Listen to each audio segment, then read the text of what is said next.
Think we're good. I can't zip my onesie up over my belly. So let me try to fix my stuff and get myself together. So give me a second.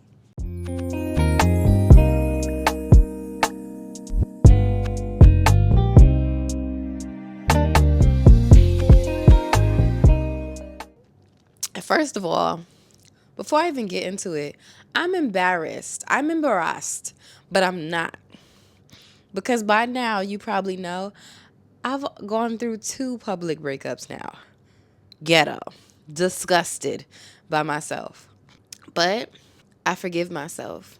By the time you see this video, I've already gave myself the pep talk.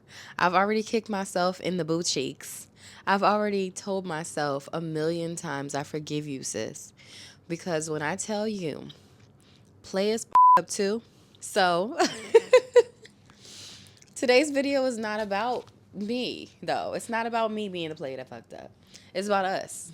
Because the thing that I learned about myself in being pimped down is that I lack a certain level of emotional control.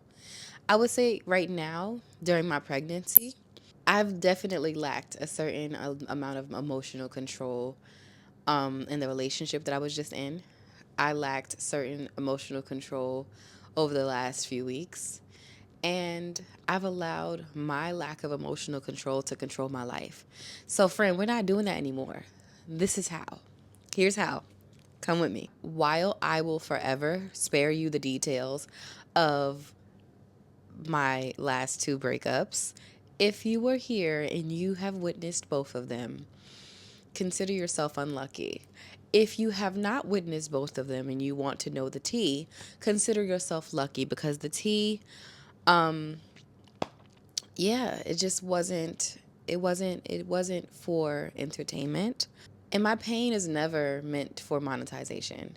When I tell you I have made more money off of being happy go lucky and seeming like everything is all right in my life than I have during the times that I've shared my pain, when I've taken breaks to actually share what I'm going through in my actual real life, I've lost out on opportunities. I've lost out on parts of myself. I've lost out on a lot.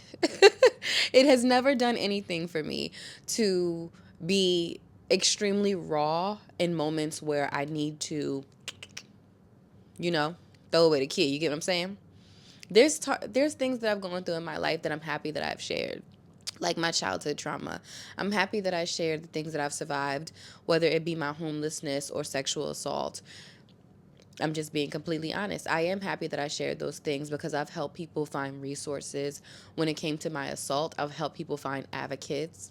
I've helped myself heal. I've helped other people feel heard. And with the stories that I've shared that I've gone through, a lot of people have gone through similar stories and did not even realize that what they went through was, I'm not going to say justifiable, but their feelings are, you know? So, in sharing a lot of my life, I have blurred the lines at certain instances. And I started my journey sharing my past and my healing and who I am as a person and just being raw and trying to be transparent and trying to validate your feelings for what you've gone through in your life. But I blurred the lines when I got into two relationships over the last few years because I've had a platform where I've shared after becoming a single mother for the first time out of choice and deciding that that wasn't the relationship that was conducive for me as a person raising a daughter. I needed something different and I needed to find myself and I needed to be by myself in doing that. After sharing that I was celibate or abstinent for 3 years after having my daughter and being single, I got into two relationships within the last 2 years. And both times I was new to, I guess, being in an actual relationship for a long time. So I didn't handle them the best. I shared both of them publicly. And that's because I had never been in a relationship and had a public platform. So I didn't know how to separate the two. You live and you learn. And in my last relationship, Or the first one that I shared when I went through the breakup, I was so hurt because I was wronged. And I talked about it publicly because I felt justified in talking about it publicly to put it to rest, because I didn't want people to keep asking about it publicly. And because I felt like somebody needed to hear what I was going through. And I was just very hurt. And this relationship that I just went through, it was way more public. And I was extremely hurt, extremely emotional, and felt the need to be extremely transparent.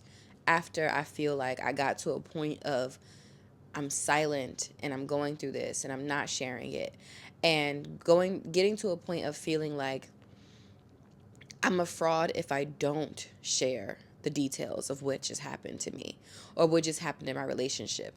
I felt like I owed the world an explanation about a relationship that wasn't the world's. I felt like I owed everyone an explanation of why I felt the way I felt, or why I did what I did, or why my relationship didn't work out, or why I'm now a single mother again. Or I felt like I owed something that no one really asked for. And in that, it created this storm that no one ever deserved. Me nor the people involved ever deserved. Because at the end of the day, it is never my place to hurt people, and it's never my intention. I know that my intentions can be pure, but my actions can still be taken the way that they're taken. Because it's not always about your intention, it's about impact. You get what I'm saying? And for me, sharing what I was going through in private, because I just needed to be heard for a moment. I just needed someone to understand me and validate what I was going through. And I needed, I don't know, I guess I just needed to get it out.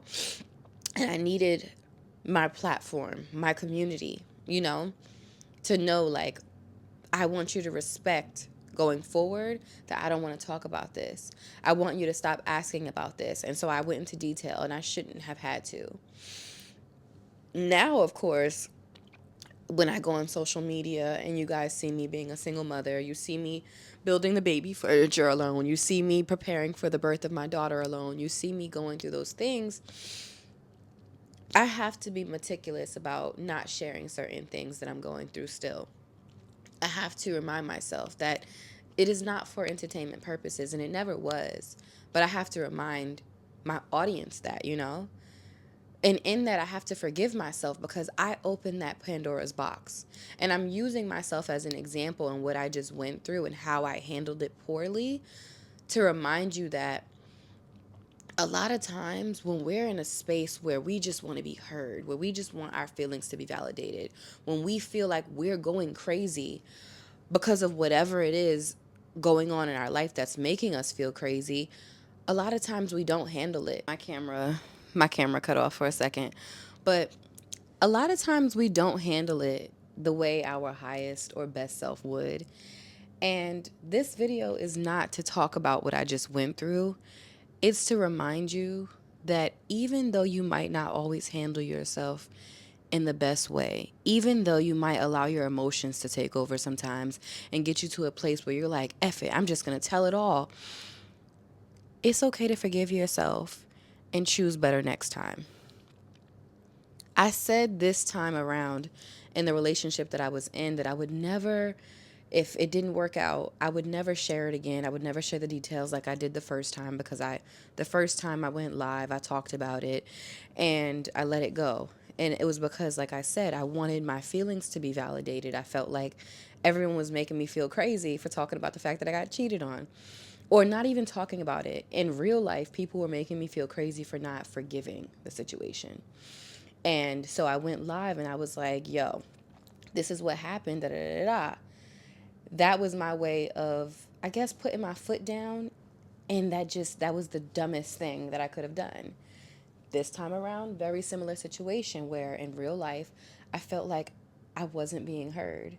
And so I took it upon myself to force myself to be heard. And it did more harm than good. But I say that because a lot of times we go through things in this lifetime and we don't know how to handle it, or we've made the mistake and handled it wrong the first time, and we're like, I'm never going to do that again. And you watch yourself end up in the same situation again, and you're like, damn, not me making the same mistake twice. And that's where I feel like when you make a mistake the first time, it's like, all right, damn, I fucked up. Okay. I messed up. Try again next time. But then when you do it again, it's even harder to forgive yourself when you do the same thing twice, because it's like, not only did you get into a relationship that ended and you were public about it, or not only did you do something that, I guess, you put yourself in a situation where it didn't work out, but something didn't work out twice. Two times in a row, you had something not work out for very different reasons, but it didn't. So you already are trying to forgive yourself in that space. Like, damn, what did I do wrong? What could I have done different? But then the way you handle it after, you handled it the same way that you handled the first time. So now you're sitting here looking at yourself like, am I the drama? And in that way, what happened to you then gets pacified, or not even pacified, but swept under the rug, because once you handle something the wrong way, no matter what somebody else did to you, you do become the drama. You are the wrong person in that area. You're not wrong for what happened to you, but you're wrong for how you handle it, because that's the only part that you can control. You cannot blame yourself for what is out of your control, but you have to learn how to take control for what is. And that's something that I'm learning in my life right now. Taking control of what I share, taking control over how transparent I am, and learning to be transparent without being so transparent that it ends up hurting me when I'm off camera, you know? And that's something like, even now, I can't even get mad that I have people that are like, hey, what happened? And, people that have missed out on the circus that are now like, hey, give us a rerun. I mean, of course, I could tell people read the room. Of course, I can tell people that door has closed. Whatever tea you didn't get, you won't get. Of course, I can tell people that take what you see and leave what you don't, you know? But at the end of the day, you can't get mad at people going off of what you've given them. Sometimes we give people certain access to us and certain access to our lives, and then we get mad at them because then we're like, damn, I'm a content creator, I'm an influencer or whatever, but mind your business. Even when an influencer or a content creator gives you a piece of their life and they open up to you, that doesn't mean that it's now all your business. And I think that a lot of people that do follow us, and a lot of supporters or people that mask themselves as supporters, will assume that, okay, well, if you give us a piece of this, we get to have everything. Or don't tell us this if you don't want us in your business. Don't show us your relationship if you don't want us to ask why you broke up. Don't tell us you broke up if you don't want to ask us to ask the details. Don't tell us the details and then you don't want us to ask us. I mean, if you don't want us to ask you if you mended it. Like, I feel like a lot of people get entitled quickly. And they don't see that sense of entitlement in themselves. They assume that because you've opened the door, you have to keep it open. You now owe me that information. I, baby, personally have never followed any influencer or content creator and saw them share a piece of something with me and assume that they need to keep going. I have never, ever harassed or thought that someone owes me an explanation for anything in their life. And when they did explain, whatever they explained, I took it and I'm like, oh, okay, cool. Even though, at the end of the day, the information of other people's lives does nothing for you in the long run. Sometimes it can be healing. In certain things I've shared, it has been healing for other people. And then certain things, it's just been entertaining to people. Certain things have just been an aha moment for people, you know? I've seen people that I've known or known of that have known of me since I was a child that found an aha moment in my pain multiple times, and that's something I had to heal from that I didn't even know I would have to heal from. I went from healing from one thing to having to heal from hearing things about myself that weren't even true, you know? And a lot of us go through that because we open doors. When we're trying to close one door, we don't close it properly and we open another door for another piece of pain. And then we open up a door where we have to now heal from a part of ourself that's a toxic trait, like oversharing. For me, that has been a toxic trait. And now I'm sitting in a space where I have to remind myself every single day I forgive myself. I literally have to wake up every single day when I think about what I have going through and what I am going through and what I may go through in the future. God, please be easy on me. But I have to remind myself that I forgive myself because I'm not going to always handle everything the best. I haven't always handled everything the best. You get what I'm saying? But I know that now I have to handle things better. You know, I'm in a mindset of better luck next time. And I'm in a mindset where I have to take full accountability for my own actions. And that's where a lot of us forget. We forget that in forgiving yourself, you have to take accountability because you can't forgive yourself just for a piece of it. You got to forgive yourself for all of it. Even when other people do things to you to get you out of character and get you out of line, you still have to find forgiveness in yourself. You still have to look within yourself and try to understand or find some type of understanding of why it took you out of that, why it took you off your path. Because sometimes things are going to knock you off your path, but it's not about how you're knocked off, it's how long sometimes. You have to realize you can't be knocked off for too long, baby. You got to get up. You got to get back to it. You got to figure out who you are again. You fell off for a second. You were good. You were doing good. You were going uphill. Hill. Golly. You were going uphill. And you were successful and you were all these things and you still are all these things, but you got knocked off for a second. But that's not the time to sit there and be like, oh my God, I fell down the hill, Jack and Jill. I can't get back. No, baby. Just because players F up don't mean players can't get up. You feel me? Like, and that's the space that I'm in. Take it from me. Look at my life. Look at what I've shared and understand that not everything needs to be shared as transparently. But if you do mess up and you fall off for a second, forgive yourself. Because the only way that I and you are going to do better in the future when we go through things where we can't emotionally regulate ourselves, especially when you this pregnant, girl, when I tell you after that breakup that I went through almost 2 years ago, I was like, oh, I'm going to be better. I'm going to handle it better next time. And then this time around, I'm over here pregnant and emotional and I'm handling it just as bad. You get what I'm saying? I'm having to hold myself accountable because, girl, you did it to yourself. No matter what the other person did to you, now it's all invalidated because of how you chose to handle it.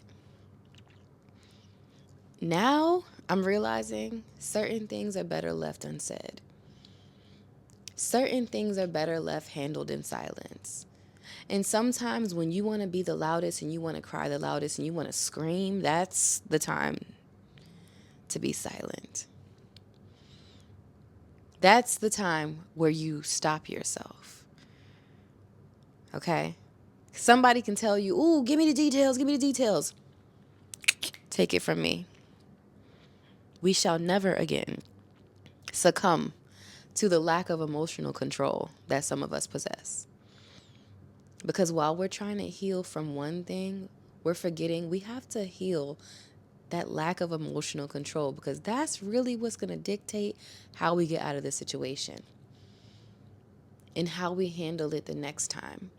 And I pray that there is no next time. I pray that you don't have to go through another piece of hurt in that caliber, that ever gets you out of character. I pray that you never go through something that can throw you off of your path and throw you off of who you are.